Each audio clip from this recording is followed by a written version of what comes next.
Voilà, bon, on n'a pas reçu l'édito de Ryoma Takeuchi, mais bon, tant pis. On retrouve Ryoma Takeuchi quelques minutes dans la tribune, non pas dans la tribune, dans le débat des éditorialistes de LVE, c'est-à-dire dans la question de la semaine. Mais tout de suite, c'est donc merci la police, et on va parler du remaniement gouvernemental. Alors j'ai envie de dire tous pataquès pour ça, parce que voilà, on le lisait dans le journal, Christophe Castaner est nommé ministre de l'Intérieur, c'est très bien, ils sont allés chercher juste à côté, c'était pas très loin.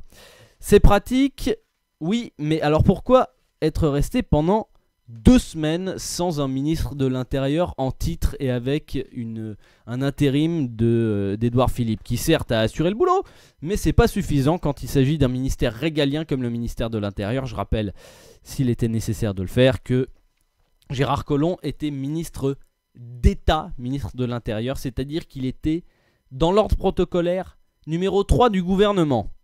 Donc quand on a un numéro 3 du gouvernement qui saute et que pendant 2 semaines on n'a pas quelqu'un pour le remplacer, c'est quand même un peu gonflé quand on va chercher quelqu'un qui est juste à côté.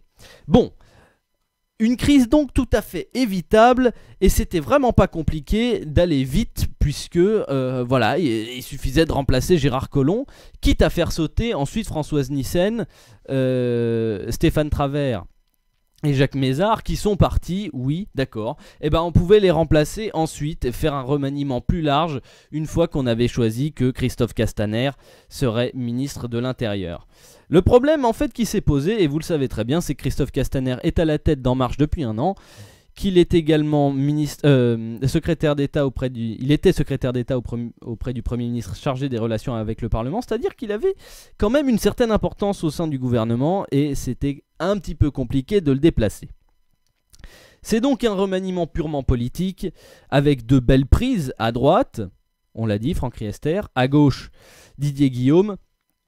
Tout ça réuni fait que on respecte les équilibres politiques, on va chercher Marc Fesneau, bref, on satisfait François Bayrou au passage, c'est magnifique, c'est très beau, et circuler, il n'y a rien à voir. Et voilà, et donc tout ça, pour ça, franchement, on pouvait s'en passer.